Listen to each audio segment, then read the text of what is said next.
Assalamu alaikum. We are going to start the chapter number 3 of your book Excel, which is epidemiology.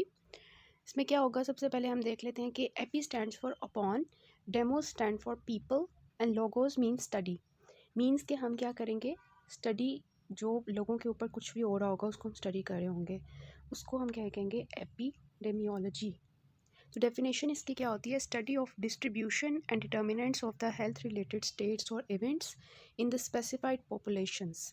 तो क्या है, populations के अंदर क्या क्या है, डिस्ट्रीब्यूशन है, डिटर्मिनेंट्स हैं, किसके, हेल्थ रिलेटेड स्टेट्स या इवेंट्स के। तो हेल्थ रिलेटेड जितनी भी स्टेट्स हैं, जो भी इवेंट्स हो रहे हैं लोगों के ऊपर, उनकी हमने डिस्ट्रीब्यूशन चेक करनी है और उनके हमने डिटर्मिनेंट्स चेक करने हैं। उसके बाद जब भी हम डिटर्मिन कर लेंगे पॉपुलेशंस के अंदर हेल्थ रिलेटेड स्टेट्स और इवेंट्स की डिस्ट्रीब्यूशन और डिटर्मिनेंट्स को हम देख लेंगे, ठीक है। उसके बाद हमारा क्या एम होगा कि हम इस स्टडी को यूज़ करते हुए प्रिवेंशन एंड कंट्रोल करें हेल्थ प्रॉब्लम्स की। दिस इज़ एपिडेमियोलॉजी कि लोगों के जितनी भी हेल्थ रिलेटेड इवेंट्स हो रहे हैं उनकी डिस्ट्रीब्यूशन, उनकी डिटर्मिनेशन करेंगे, उनके डिटर्मिनेंट्स को चेक करेंगे और फिर हम क्या करेंगे कि उसको कंट्रोल करने के लिए, प्रिवेंशन करने के लिए उन हेल्थ प्रॉब्लम्स की, उसके लिए एम करेंगे। ठीक हो गया, this is actually the epidemiology. फिर इसके कंपोनेंट्स देख लेते हैं। नेक्स्ट चीज़ आती है what are the components of epidemiology. तो इसमें 3D होते हैं। कौन कौन से, डिजीज़ फ्रीक्वेंसी होती है, डिजीज़ की डिस्ट्रीब्यूशन होती है, डिजीज़ के डिटर्मिनेंट्स होते हैं। फ्रीक्वेंसी हम किस तरह से करते हैं कि डिजीज़ किस फ्रीक्वेंसी के साथ प्रेजेंट है, उसके लिए हम मेजरमेंट करते हैं डिजीज़ की by the rate and ratios. इसको हम देखेंगे कि क्या होता है, ये कंपोनेंट होता है एपिडेमियोलॉजी का। उसके बाद हम क्या चेक करते हैं कि डिज़ीज़ की डिस्ट्रीब्यूशन क्या है, टाइम, प्लेस और पर्सन के लिहाज से कि किन लोगों के अंदर डिजीज़ हो रही है, कहाँ पर हो रही है, किस टाइम में हो रही है। This is actually the distribution of disease, उसको हम पढ़ते हैं एपिडेमियोलॉजी में। और फिर क्या होता है, डिटर्मिनेंट्स ऑफ डिजीज़ को देखते हैं कि डिजीज़ का जो डिटर्मिनेंट है, कॉज है, रिस्क फैक्टर्स हैं जिसकी वजह से वो डिज़ीज़ हो रही है कोई भी, उसको हम स्टडी करते हैं एपिडेमियोलॉजी में, ठीक है। तो डिज़ीज़ की फ्रीक्वेंसी क्या है on the basis of rate and ratio, disease की डिस्ट्रीब्यूशन क्या है on the basis of time, place and person, और इसके अलावा क्या है, डिटर्मिनेंट्स ऑफ डिज़ीज़ क्या हैं कि वो डिज़ीज़ के रिस्क फैक्टर्स क्या हैं, वो डिज़ीज़ क्यों हो रही है। तो ये सब हम पढ़ते हैं। तो हम कह सकते हैं कि ये हमारे क्वेश्चंस का आंसर कर रहा है कि टाइम मतलब व्हेन, कहाँ पे हो रही है डिज़ीज़, प्लेस मतलब वेयर, कहाँ पे डिज़ीज़ हो रही है, किस टाइम में हो रही है, पर्सन मतलब कौन लोग हैं, हु को आंसर कर रहा है, कॉज मीन्स के वाई वो डिज़ीज़ क्यों हो रही है। तो एज अ होल ये आंसर्स के जवाब दे रही होती है epidemiology, when, where, who, why, इनके, ठीक है। ऑन द बेसिस ऑफ के इसके 3 कंपोनेंट्स हैं, disease frequency, disease distribution and disease के डिटर्मिनेंट्स। नेक्स्ट इसके एम्स आ जाते हैं। थर्ड चीज़, अभी तक हमने डेफिनेशन देखी, उसकी हमने कंपोनेंट्स देखे एपिडेमियोलॉजी के। अब now we are going to discuss about the aims of epidemiology कि हम एपिडेमियोलॉजी क्यों पढ़ते हैं, आप ये चैप्टर क्यों पढ़ रहे हैं। इसलिए ताकि हम एपिडेमियोलॉजी इसलिए लोगों के ऊपर स्टडी कर रहे होते हैं ताकि हमें पता चल सके कि जो हेल्थ और डिजीज़ प्रॉब्लम्स हैं ह्यूमन पॉपुलेशन की, उसकी डिस्ट्रीब्यूशन क्या है, उसका मैग्नीट्यूड क्या है, ज़्यादा जा रही है वो डिज़ीज़ के, कम हो रही है कि स्टेबल है, कोई डिज़ीज़ नहीं है, ये चेक करने के लिए, उसका मैग्नीट्यूड चेक करने के लिए, उसकी डिस्ट्रीब्यूशन कहाँ पे डिज़ीज़ हो रही है, ठीक हो गया। उसके बाद दूसरी चीज़ वही आ जाती है कि रिस्क फैक्टर्स को हम डिटर्मिन करते हैं इसके एपिडेमियोलॉजी को स्टडी करने के लिए। मतलब करते इसलिए ताकि हमें डिज़ीज़ के रिस्क फैक्टर्स का पता चल सके कि वाई, वही हो गया वाई, ठीक है। डिस्ट्रीब्यूशन मतलब वेयर, और किन के अंदर, हु, वही हो गया, और मैग्नीट्यूड के किस फ्रीक्वेंसी के साथ हो रही है, और इस तरह से, ठीक हो गया। उसके बाद ये है कि ये हम लास्ट चीज़ वही आती है कि कम्युनिटी मेडिसिन की, कि प्लान करते हैं, इम्प्लीमेंटेशन करते हैं, इवेलुएशन करते हैं उन सर्विसेज की जो हमने यूज़ की हैं in the prevention, control and treatment of disease. कि कोई भी डिजीज़ हमने देख लिया कि वो कहाँ से डिस्ट्रीब्यूटेड है, हमने देख लिया कि उसका मैग्नीट्यूड क्या है, हमने देख लिया कि उसके रिस्क फैक्टर्स वगैरह क्या हैं, उस डिज़ीज़ को हमने लोगों के ऊपर स्टडी कर लिया। उसके बाद हमने वहाँ पे prevention and control measures, treatment के मेजर्स अप्लाई किए उस डिज़ीज़ के लिए। फिर हमने क्या किया कि उनको अप्लाई करने के बाद हमने देखा कि क्या वो काम कर रहे हैं, क्या जो हमने हमने अप्लाई किया सब कुछ, क्या वो प्रॉपरली चल रहा है सब कुछ, उसको वैल्यूएट करने के लिए, और इस तरह से प्लानिंग जो हमने की है क्या वो सही है सारी। This is actually the aims and objectives of the epidemiology. Then fourth चीज़ आती है कि what are the uses of epidemiology, हम एपिडेमियोलॉजी को क्यों यूज़ करते हैं, या मतलब इसके क्या यूजेस होते हैं ना हमारी पूरी मतलब स्टडी में और इस तरह से। तो यूजेस क्या है कि इससे हमें पता चलता है कि डिज़ीज़ की हिस्ट्री क्या है, इसको हम देखेंगे। इसके अलावा इससे हमें पता चलता है कि नेचुरल हिस्ट्री ऑफ डिज़ीज़ क्या है। इसके अलावा हमें पता चलता है कि कम्युनिटी की डायग्नोसिस होती है कि कम्युनिटी कैसी है, उसके अंदर कौन सी डिजीज़ प्रिवेलेंट है, कौन सी नहीं है, क्या हो रहा है, क्या चल रहा है कम्युनिटी के अंदर। फिर सिंड्रोम्स की आइडेंटिफिकेशन के लिए हेल्पफुल होता है, अभी हम इनको देखते हैं क्या क्या होते हैं। प्लानिंग के लिए और इवेलुएशन के लिए हेल्पफुल है, रिस्क फैक्टर्स को डिटर्मिन करने के लिए, और ये देखने के लिए कि जो रिस्क फैक्टर्स हैं वो एक्चुअली जो है किस हद तक है ना, और मतलब क्या चल रहा है, लोगों के अंदर रिस्क फैक्टर्स कितने हैं, इंडिविजुअल लेवल पे रिस्क फैक्टर्स कितने हैं, और ओवरऑल रिस्क फैक्टर्स कितने चल रहे हैं। ठीक है, इस सबको ये these are the uses of epidemiology. Epidemiology का फर्स्ट यूज़ यही है कि आपको पता होना चाहिए कि देखें कि हिस्ट्री बताती है हमें डिज़ीज़ की। एपिडेमियोलॉजी से हम स्टडी कर रहे होते हैं कि इस साल में मतलब कि जब दुनिया मतलब 200s में थी, तब कौन सी डिज़ीज़ सबसे पहले आई, प्लेग आई, फिर आहिस्ता आहिस्ता ये देखें प्लेग, स्मॉल पॉक्स, फिर ये आया, फिर प्लेग्स आए, कॉलेरा आया, थर्ड प्लेग आया, येलो फीवर, एड्स, यहाँ तक अब हम कहाँ पे लाइक कर रहे हैं, यहाँ पे 2019 का जो कोविड-19 है वो अब चल रहा है। फिर इस तरह से हिस्ट्री ऑफ डिजीज़ को हम स्टडी करते हैं एपिडेमियोलॉजी के अंदर।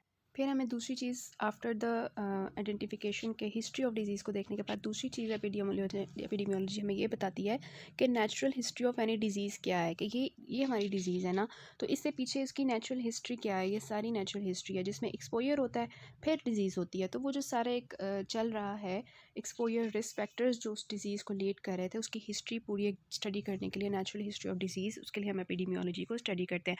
कम्युनिटी डायग्नोसिस मैंने आपको बता दिया कि कम्युनिटी के अंदर जो है डिजीज़ प्रेवलेंट जो है उनको डायग्नोज करने के लिए हम एपिडेमियोलॉजी को स्टडी करते हैं। उनकी प्रॉब्लम्स क्या हैं, कम्युनिटी में लोग कितने मर रहे हैं, कितने किस स्टेट में हैं, मोर्टेलिटी और मोर्बिडिटी रेट्स क्या हैं लोगों के। ठीक है, फिर सिंड्रोम्स की आइडेंटिफिकेशन के लिए इसका बताती हूँ मैं।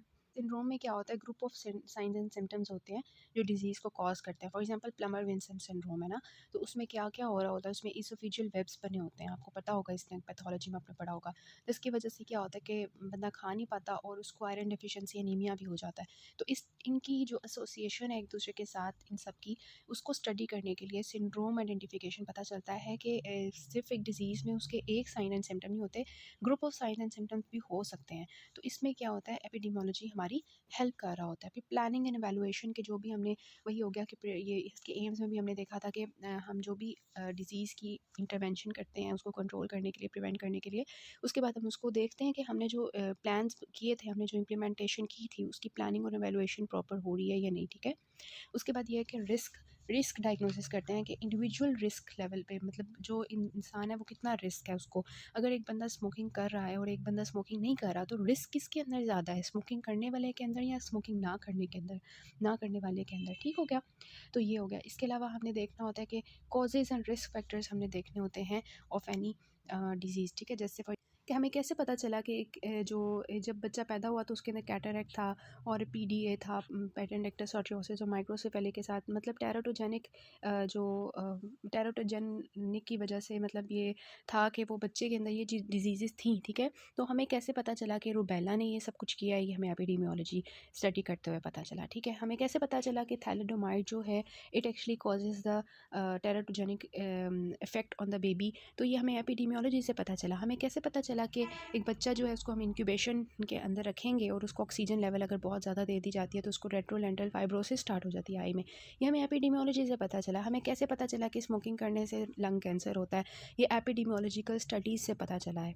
तो यूजेस ऑफ एपिडेमियोलॉजी यही हैं जो मैंने आपको सारी हेडिंग्स की फॉर्म में बताई हैं। फिर आता है एपिडेमियोलॉजिकल अप्रोच। एपिडेमियोलॉजिकल अप्रोच ये होती है कि इसमें दो काम होते हैं, हेल्थ और डिसीज़ के रिलेटेड जो भी प्रॉब्लम है उसमें टू मेजर चीज़ें होती हैं। एक कहती है asking questions and making comparisons, कि एपिडेमियोलॉजी में हम क्वेश्चंस पूछते हैं जो मैंने आपको बताए थे, व्हाई, व्हेन, वेयर, हु और ये सब कुछ। ठीक है, और मेकिंग कंपैरिजंस, हम कंपैरिजंस करते हैं लोगों के दरमियान में, कंट्रोल ग्रुप्स, केसेस, ये सब कुछ बनाते हैं जैसे हम कंपेयर करते हैं। इस तरह से हम देखेंगे कि क्या होता है इसमें। First of all is the asking questions, जो हमने पूछ रहे हैं आस्किंग क्वेश्चंस हेल्थ इवेंट्स के इवेंट्स के मुतालिक ना, कि प्रॉब्लम क्या है, हमारी क्या प्रॉब्लम चल रही है कम्युनिटी के अंदर, वो कितनी बड़ी है, उसका मैग्नीट्यूड क्या है, how big is the problem. उसके बाद वेयर, वो प्रॉब्लम कहाँ चल रही है, प्लेस क्या है, हु कौन इन्वॉल्व हो रहे हैं, लोग कौन से हैं, कौन सी पॉपुलेशन इन्वॉल्व हो रही है उस प्रॉब्लम में, वाई, क्यों, ठीक है, क्यों है, कॉज क्या है, रिस्क फैक्टर क्या है, ये सारे क्वेश्चंस एपिडेमियोलॉजी में हमारे होते हैं। फिर होता है कि questions regarding the health action, जब हमने हेल्थ एक्शन लिया उसके अगेंस्ट, जो हमने बताया कि प्रिवेंशन मेजर्स लिए, तो अब हमने हेल्थ एक्शन में व्हाट टू डू, हमने क्या करना है। अब ये प्रॉब्लम तो हमने देख ली कि ये प्रॉब्लम्स है, इसके बारे में अब हमने करना क्या है, व्हाट टू डू, और जो हम करेंगे उसके कॉन्सिक्वेंसेस क्या होंगे, हमने जो करना है उसके लिए रिसोर्सेज कहाँ से आएंगे, ठीक है, रिसोर्सेज कौन कौन से चाहिए, किसके कहाँ से आएंगे, कैसे चाहिए, और ये सब कुछ, ठीक है। और उसके बाद ये है कि हमें कौन सी डिफ़िकल्टीज़ फेस करना पड़ेंगी इसमें, इस दौरान, हमारी स्टडी के दौरान, और हमने उसको कोप अप कैसे करना है, हम डिफ़िकल्टीज़ को फेस कैसे करना है, सॉल्व कैसे करना है।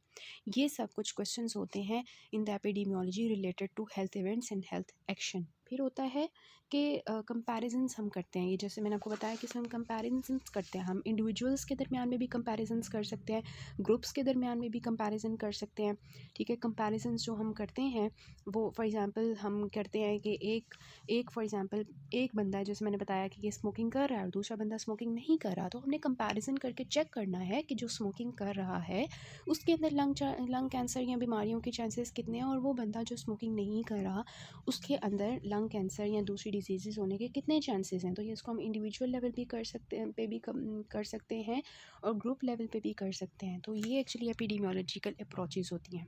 उसके बाद आता है कि what are the basic measures in epidemiology, तो उसमें होता है measures of morbidity, measures of mortality, फिर ये होता है कि जो बर्थ मतलब मेजर्स ऑफ नेटेलिटी, जो बर्थ होती है, फिर मेजर्स ऑफ डिसेबिलिटी होती है कि जो लोग डिसेबल हो जाते हैं उनको हमने मेजर करना होता है, फिर हमने देखना होता है कि मेजर्स ऑफ डिज़ीज़, एट्रीब्यूट्स के डिज़ीज़ किस किस एरिया में है, कितनी है, हमने मेजर करना होता है, हेल्थ सर्विसेज को हमने मेजर करना होता है, जो रिस्क फैक्टर्स है हमने मेजर करना होता है, जो डेमोग्राफिक वेरिएबल्स हैं, ठीक है। तो these are the measures used in the epidemiology. Then हम देखते हैं कि what are the tools of measurement. Tools of measurement epidemiology में क्या होते हैं, these are the rate, ratio and proportion. ये एक्चुअली टूल्स होते हैं measurements in the epidemiology. Rate और रेशो आपने पीछे कहाँ पढ़ा था, जब हम डिस्कस कर रहे थे कि डिजीज़ फ्रीक्वेंसी जो होता है that is the component of epidemiology, तो उसमें हमने देखा था कि फ्रीक्वेंसी को मेजर करने के लिए हम रेट्स एंड रेशोज़ को यूज़ करते हैं, प्रोपोर्शन भी इसमें आता है। इसके अलावा एक और होता है काउंट, के काउंट्स हमने करने होते हैं जस्ट। तो फर्स्ट स्टेप यही होता है, हम काउंट करते हैं। तो मेजर्स जो यूज़ होते हैं, टूल्स ऑफ मेजरमेंट, काउंट्स हैं, प्रोपोर्शंस हैं, रेट्स एंड रेशोज़ हैं। काउंट्स क्या होते हैं कि जो डिज़ीज़ है उसमें हम जस्ट उस डिज़ीज़ के जो केसेस होते हैं उनको जस्ट काउंट कर लेते हैं। ये एक मेथड होता है जिसमें हम जस्ट काउंट करते हैं, refers to the number of cases of the disease और the other health phenomena being studies. For example, इसकी एग्जांपल दी हुई उन्होंने कि number of cases of influenza in Sialkot in January 2012, कि उस टाइम के अंदर प्लेस क्या है, सियालकोट में कितने नंबर ऑफ केसेस थे, किसके डिजीज़ के, कौन सी डिजीज़, इन्फ्लुएंजा।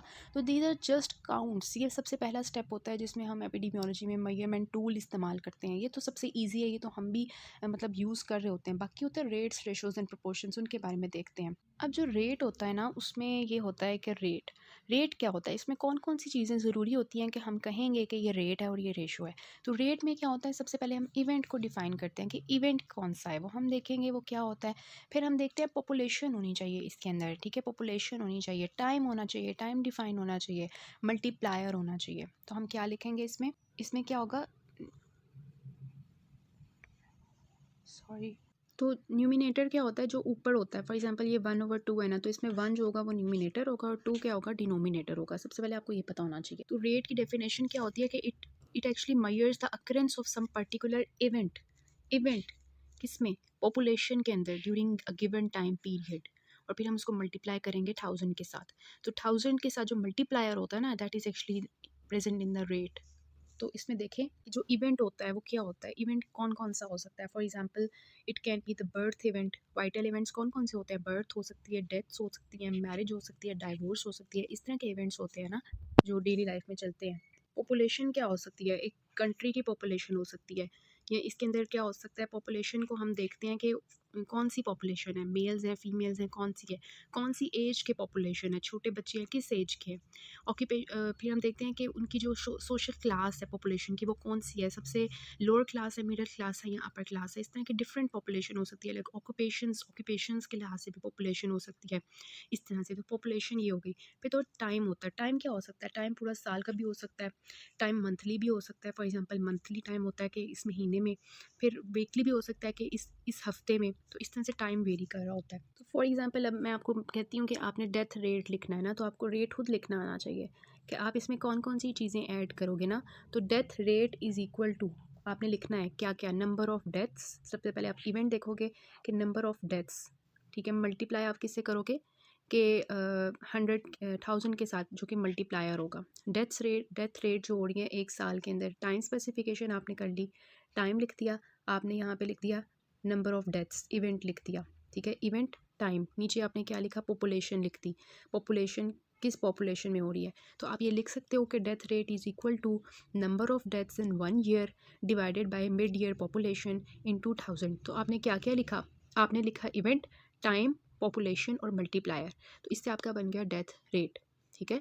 तो it is actually the death rate, कि आप इसको डेथ रेट बना सकते हो। इसकी जो फर्दर कैटेगरीज हैं वो हम नेक्स्ट पार्ट से देखते हैं।